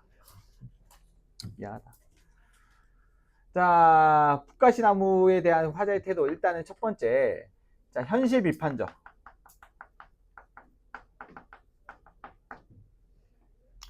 자, 얘들아, 요거 하고 한 작품 아이씨, 요거 하고 딱 두 작품만 더 하고 끝내줄게. 알겠지? 딱 선별을 해줄게. 알겠지? 자, 이 자기의 내면을 황폐하게 만드는 외부 세계에 대한 비판적 태도가 드러나고 있고요. 맞죠? 자, 두 번째는 현실에 대한 저항적 태도. 현실에 대한 저항의 태도가 나타나고 있으면서, 자, 세 번째로는 이러한 부정적인 현실에도 불구하고 순수한 자기의 내면의 목소리를 담은 시를 쓰고자 하는 소망. 그렇지. 순수한 시를 쓰고자 하는 소망을 보여주며 마무리되고 있다. 됐어? 자, 변화 지점 확인되죠? 변화 지점 확인되니까 출제 포인트 있다는 거야. 그리고 통념을 벗어난 시어의 의미도 등장합니다. 출제 포인트가 여러 개 있다는 거예요. 자, 봅시다. 하늘에서 새 한 마리 깃들이지 않는, 자, 고독하고 황량한 이미지가 어디에서 있어? 여기와 대응되고 있어. 맞지? 자, 이 이미지가 여기에 대응되고 있어. 동일한 의미로 대응되고 있다는 거야. 알겠어? 자, 내 영혼의 북가시나무들. 자, 나는 무슨 주위 엿장수들이 가위질한 지도 오래되었어. 자, 이것은 바로 뭐야? 화자의 내면을 위협하는 외부 세계의 위협이야. 특정한 사상과 생각을 화자에게 주입하려고 하는, 자, 그런 사회적 분위기가 화자에게 있어서는 되게 폭력적으로 다가온다라는 거예요. 무슨 말인지 알겠어? 시국이니만큼 어우, 색깔을 번갈아 가면서 사용을 해야 되겠네. 자, 나는 이제 내 영혼의 북가시나무에는 가지도 없고 잎도 없고 흠집투성이 몸통밖에 남지 않았어. 맞지? 흠집투성이 몸통이라는 것은, 자, 화자를 비유하는 표현들이라고 볼 수가 있겠죠.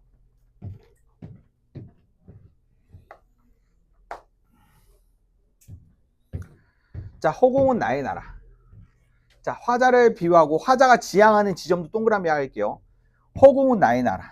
자, 색깔에 상관없이, 색깔은 의미가 없습니다. 색깔은 의미가 없어요. 알겠죠? 색깔은 의미가 없어요. 자, 허공은 나의 나라. 거기선 더해 입을 것도 의무도 없으니. 자, 죽었다 생각하고 사라진 신목의 향기를 맡으며 밤을 보내고. 됐어? 자, 여기서 첫 번째 포인트, 밤. 밤은 우리의 통념과는 다르게 부정적인 시간과 의미로 쓰이진 않습니다. 맞죠? 자, 밤은 하나로 정리해보자. 밤. 뱀. 자, 참고로 밤.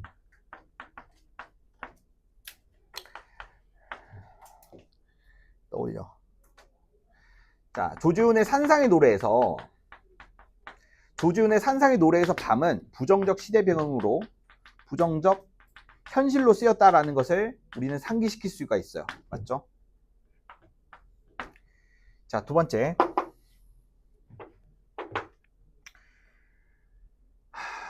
밤.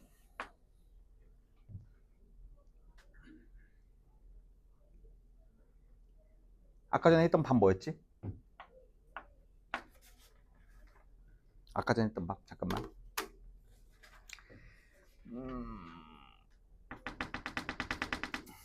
자, 이따 떠오르면 다시 하겠습니다. 자, 떠오르면 다시 할게요. 맞죠? 요즘 잠을 못 자서 많이 멍청해졌어. 자, 깨어나면 다시 국도변 현실에 서 있는 내 영혼의 북가시나무. 국도변 세모해 주시고. 부정적 현실. 자, 귀 있는 바람은 들었으리라. 원치 않는 깃발과 플래카드들. 그러니까 북가시나무로 상징되어 있는 자기의 몸에 걸려있는 깃발과 플래카드들이라는 것은 권력들이, 이 당시 사회적 권력이 그 화자를 이용을 해가지고 온갖 권력의 선전이나 광고를 하려고 했었다라는 거야. 무슨 말인지 알겠어? 화자가 살았던 시대는 군부 독재 정권이었거든. 시적 화자와 같은 지식인들을 이용해가지고 체제 선전 도구로 이용하려고 했었던 시도가 그때 당시에 많이 나타났어. 자, 원치 않는 깃발과 플래카드들이 내 앙상한 몸통에 매달려 나부끼는 소리. 부정적으로 인식하겠죠. 그 뒤에 영혼이, 내 영혼이 소리 죽여 울고 있는 소리는 어때? 화자가 내는 목소리이기 때문에 이 두 개의 소리는 어때? 다른 소리겠지. 무슨 말인지 알겠어? 깃발과 플래카드들이 내는 소리는 부정적으로 인식될 수밖에 없고, 그러한 깃발과 플래카드 소리를 원치 않게 내야만 하는 화자는 어때? 슬픔의 소리를 울음소리를 낼 수밖에 없다는 거지. 자, 봄 기운에 대장간에 낫이 시퍼런 생기를 띠고 톱니들이 갈수록 뾰족하게 빛이 나니, 자, 살벌한 몸통으로 서서 반역하는 내 영혼의 북가시나무요. 내 영혼의 북가시나무라는 것은 이제 그렇지, 화자의 태도가 지금 더 이상 이 현실에 좌시하지 않고 저항을 하려는 그런 태도가 자 여기서 드러난다라고 볼 수가 있겠지. 맞아? 자, 그러면서 자 화자는 마지막으로 그 삶의 자세를 보여주는 시어로 마무리해주고 있어. 자, 잎사귀 달린 시, 과일을 나눠주는 시, 언젠가 나는 쓸 수 있으리라 초록과 금빛의 향기를 뿌리는 시. 이 시를 나는 쓰고자 하는 소망을 보여주고 있어. 자, 이러한 부정적 현실에도 불구하고 자기의 순수한 내면을 잃지 않으려고 하는 의지를 보여주는 거야. 현실이 어떻게 될지라도, 현실이 부정적인 현실이 지속되더라도. 자, 여기다 적어주세요. 부정적 현실이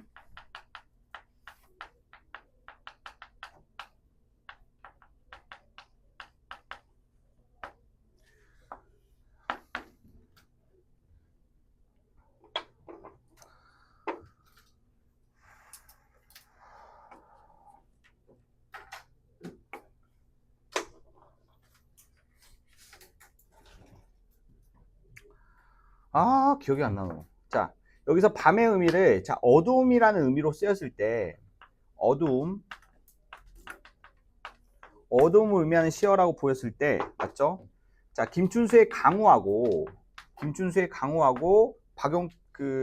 김용택의 들국이라는 작품을 보면은 자 화자의 내면을 화자의 내면을 표상하는 시어로 쓰였다라고 볼 수가 있고요. 맞죠?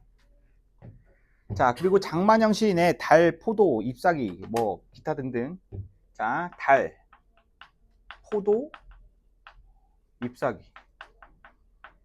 장만영 시인의 작품을 보면은 이 밤은 달밤으로서 작품의 시간적 배경을 보여주고 있는데 여기서는 자, 풍만한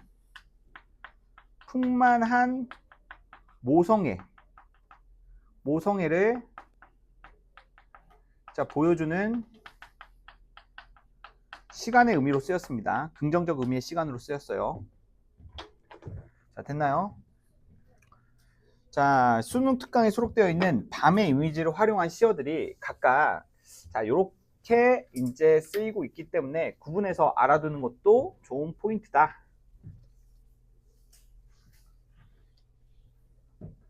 물론 단적인 시어의 의미가 긍정이냐 부정이냐를 단적으로 이용을 해가지고 푸는 문제가 나온다는 아니죠. 이걸 바탕으로 해서 자 시어나 시구를 확장적으로 이해를 했을 때 답이 좀 쉽게 나오는 패턴들이 있기 때문에 우리가 공부를 하는 거죠. 박재산 패스. 자, 겨울나무도 패스. 자, 고재종. 자, 고재종의 감나무 그늘 아래 고재종. 자, 고재종 나올 때 됐어요.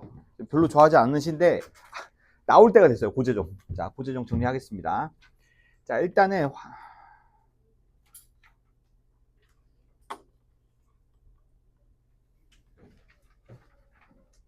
나 있나? 나 없죠? 그렇지. 자, 화자는 표면에 등장하지 않습니다.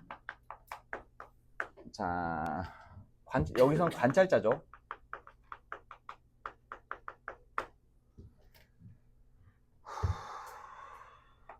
자, 시적 대상은 감나무에 달려있는 감입니다. 감. 자, 감나무에 달려있는 이 감나무의 열매죠. 감나무의 열매. 이 감나무의 열매인 감을 자, 감에서 이제 연상되는 자, 땡감.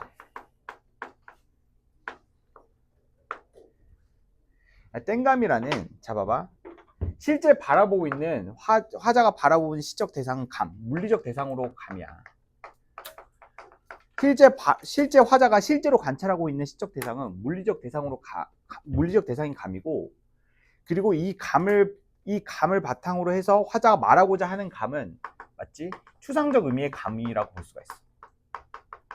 그러니까 물리적 의미의 감을 바라보면서 추상적 의미의 감의 의미를 떠올리고 있다. 뭔 말이에요, 선생님? 자, 뭔 말이냐면, 자, 이 작품은 그래서 자연물 설정되어 있죠? 자연물 설정되어 있죠? 그 자연물 설정되어 있으면은 이제 인격화의 여부도 이제 자연스럽게 하는데, 여기서는 인격화는 없어요. 맞죠? 인격화는 없고, 자, 여기서 이제 깨달음, 내적 인식이 드러나는데, 감나무를 있게 만드는 것은 감나무만의 요인은 아니다. 다른 요인들이 있다. 다른 자연물들의 도움이 있어서 감나무가 이거나 간다라는 거야. 무슨 말인지 알겠어? 자, 여기서 드러나는 깨달음과 인식이라는 것은 바로 뭐냐면, 맞죠? 감나무의 열매. 자, 감나무 열매인 감은 내적 인식의 성숙을 이룬 것. 자, 감나무의 감은 내적 인식의 성숙을 이룬 것이라고 볼 수가 있는데, 맞지? 자, 그것은 혼자만의 것이 아니다라는 거야. 그러니까 감나무의 감이 있기 위해서는 여러 자연물들의 도움이 있어야지 감나무의 감이 익을 수 있는 것처럼, 자, 화자가 사용하는 이제 감의 의미는 내적 인식이 성숙된 상태로서, 내적 인식이 성숙된 상태예요. 어떠한 내적 인식이 성숙이 되려면, 맞지? 혼자만의 이 깨달음으로는 부족하고 주변의 대상의 도움이 필요하다. 뭐 그런 식의 깨달음을 보여주고 있어. 여기서 말하는 내적 인식이라는 것은 헤어지고 나서 성숙해지는 내면을 의미한다라고 볼 수가 있어. 그러니까 우리가 헤어질 때마다 내적 인식이 성숙하잖아. 라고 보통 그렇게 얘기를 하죠. 맞나요? 내적 인식이 성숙하나요? 내적 인식이 성숙한다는 것은 헤어지고 나서 만난 사람이 더 좋은 사람이어야 된다라는 게 전제되어 있어야 되는데, 잘 모르겠어요, 저는. 맞죠? 잘 모르겠어요. 그러니까 전체적으로 우상향하고 있는 것 같기는 한데, 근데 아닌 것 같아. 맞지? 작정하고 속이면은 당할 수밖에 없어. 맞지? 잘 봐야 돼. 그러니까 너희들 좋다는 애들이 나오잖아. 그러면은 바로 그 감정과 분위기에 휩쓸리지 말고 최소한 한 달은 보라고. 한 달에서 3달은 봐야 돼. 이건 남자건 여자건 똑같아. 맞지? 선생님, 그런 것들을 막 간본다, 그냥 어장에 가둔다, 뭐 이런 식으로 표현을 하잖아요. 그렇게 표현을 하는 게 아니라 시간을 두고 천천히 보라는 거야. 맞지? 감정과 분위기에 휩싸이면은, 맞죠? 결국에는 크나큰 후회의 늪에 빠지게 됩니다. 자, 감나무 잎새를 흔드는 게 어찌 바람뿐이겠느냐. 감나무 잎새를 흔드는 것은 바람뿐만이 아니다라는 거지. 햇살뿐이 아니라는 거지. 이러한 대상들이 감나무 잎새를 흔든다는 거야. 자, 감나무를 흔든다는 것은 감나무가 성숙해질 수 있도록, 익어갈 수 있도록 도와주는 대상들이라는 거야. 맞아? 자, 봐봐. 여기서 이제 유추의 방법이 쓰이고 있어. 유추. 사랑이 끝났다고 해서 그리움이 끝나겠느냐? 사랑이 끝나면 그리움은 여전히 남아있다는 거야. 자, 그리움이 날로 달하면 주먹송이처럼 커갈 땡감들. 자, 형상화한 소재라고 볼 수가 있겠죠. 추상적인 관념을 시각적으로 형상화한 소재가 땡감이야. 추상적인 그리움을 시각적으로 형상화시켰어. 그리움이 커져가면 커져갈수록 땡감도 어때? 커져가겠죠. 자, 그러한 땡감은, 자, 이러한 요소들 덕분에 어때? 더 커져갈 수가 있어. 맞지? 시련과 고난 또한 뭐야? 깨달음을 얻기 위한 필수 요소라는 거야. 이별까지 나눈 마당에 이 기다림은 웬 것이겠냐마는, 이게 무슨 말이냐면, 기다림도 어때? 기다림도 또한 이별을 완성하는 요소라는 거예요. 맞죠? 감나무 그늘에 평상을 놓고 그래 밤이면 참 뒤척여 산이 우는 소리를 들어보고 계곡 물소리를 들어봐라. 이 말은 무슨 말이야? 그렇지. 자, 이별 이후에 슬퍼하지 말고 그 슬픔을 어때? 그대로 받아들이라는 거야. 그 받아들이면서 그 받아들이는 과정에서 드는 감정의 소유나 이런 것들을 다 받아들이라는 거야. 다 받아들이다 보면 어떻게 될 수가 있다? 성숙해질 수 있다라는 거야. 그 성숙해지는 내적 깨달음에 이르렀다라는 것을 시각화시켜주는 표현이 지푸른 감퇴, 형령 등불을 밝힐 것이다라는 거야. 이것은 내적 성숙에 이른 대상의 모습이라고 볼 수가 있겠죠. 그러한 식의 내적 성숙을 이룬 뒤 세상을 바라보게 되면 세상이 한층 더 밝게 보일 것이다 라는 거야. 알겠어? 자, 아무튼 잘 읽어보시고요. 자, 넘깁시다. 자, 이 작품도 중요해요. 이 문제 광화문 겨울 불꽃나무. 자, 최근에 수업을 했기 때문에 자, 요거는 패스해도 될 것 같아요. 이거 수업한 지 2주, 3주도 안 지난 것 같아. 오케이? 자, 잘 보시고. 자, 요거 하나 하고 끝내겠습니다.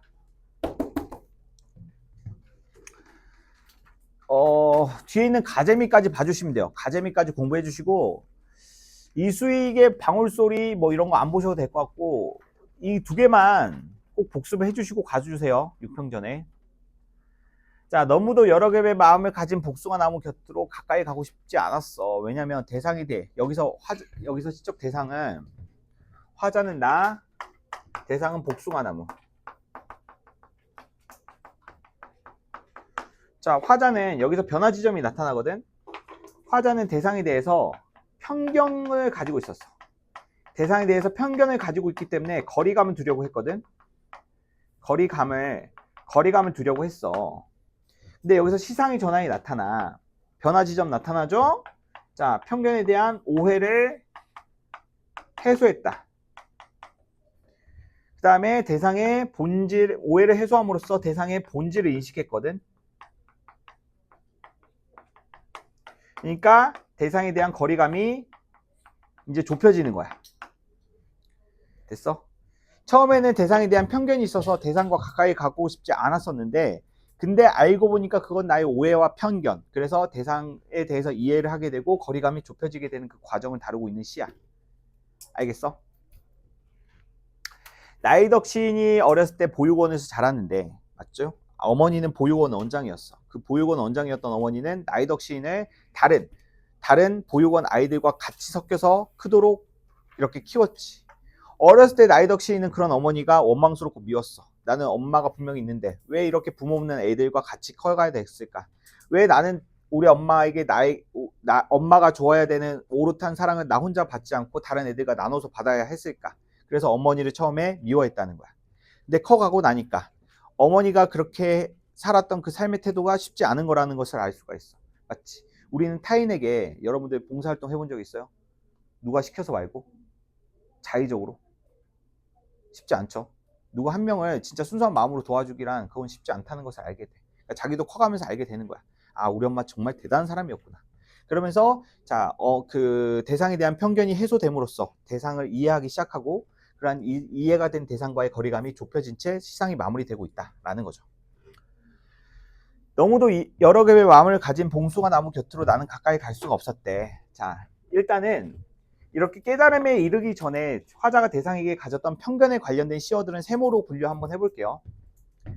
제가 굳이 계속 이렇게 시각적 도식화를 하는 이유는 결국에 현대시는 긍부정의 대립관계를 어찌됐건 간에 구분을 해야지만 풀 수 있게끔 나온다는 거야. 나도 별로 이렇게 가르치기가 싫어. 알겠어? 근데 어떻게, 국어와 수능 국어는 달라요. 맞죠? 국어와 수능 국어는 달라. 저는 지금 수능 국어를 가르쳐야 되기 때문에 이렇게 하는 거예요. 졸라 싫습니다. 나 막 동그라미 세모 이렇게 졸라 싫어요. 진짜 졸라 싫은데 어쩔 수 없다. 알겠지? 자, 그 복숭아 나무 곁으로 나는 왠지 가까이 가고 싶지 않았어. 대상과 거리감이 느껴졌다는 거지. 자, 흰 꽃과 분홍 꽃을 나란히 피우고 있는 그 나무는, 맞지? 사람이 앉지 못할 그늘을 가졌을 것이라고. 멀리로만 지나쳤을 거라는 거야. 자, 됐어? 그러니까 시상의 전환이 나타나기 전 나타나는 시어들은 다 부정적으로 때려박는 게 포인트. 됐어? 자, 뒤에서 보시면 뭐 여기서 그늘이라는 표현이 나오고는 있어. 맞지? 혼동하면 안 돼. 알겠어? 혼동하면 안 되고, 위에서 나타나는 그늘은 어때? 사람이 앉지 못할 그늘이라는 시어, 즉 부정적인 의미의 시어라고 봐야 되고, 밑에서 나타나는 그늘은 어때? 대상과 소통 교감하는 시간으로서의 그늘이니까 긍정적 의미로서의 그늘이라고 봐야 되겠지. 됐니? 그러면 선생님, 이 작품은 시상의 전환이 나타나는 그 부분의 전후 관계만 보시면 되겠네요. 보면 되겠네요. 네, 그렇습니다. 자, 여기서 딱 그어주시고 여기서 시상의 전환이 나타난다. 됐어요? 자, 그러면 이 뒤에서 나타나는 그 시어들 있죠. 대상의 본질, 진정한 본질, 맞지? 이런 것들을 의미하는 시어들은 다 그 동그라미 하면 되고, 멀리서 알았다. 이 부분은 이제 해석의 주의 포인트, 맞지? 오히려 대상과 거리감을 두고 있었던 물리적 거리감이 형성이 된 이후에야 대상을 깨달을 수 있었다라는 거야. 이게 무슨 말이냐면 여기서 나타나는 거리감은 심리적 거리감이야. 심리적 거리감이 멀었는데 물리적 거리감이 멀어지니까 오히려 역설적으로 대상을 이해할 수가 있었다는 거야. 즉 엄마랑 떨어져 혼자 지내고 보니까 맞지? 그러니까 오히려 객관적으로 엄마를 바라볼 수밖에 없는 그 상황이 되니까 오히려 엄마가 얼마나 위대했는지 알게 됐다는 거야. 알겠어? 대상과의 물리적 거리감이 오히려 대상에 대한 그 성찰이 가능하게끔 만들었다는 라는 시어의 의미 해석 아시겠어요?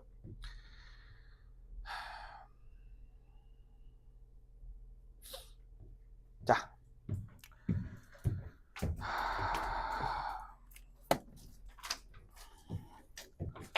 자 고생하셨고요. 자,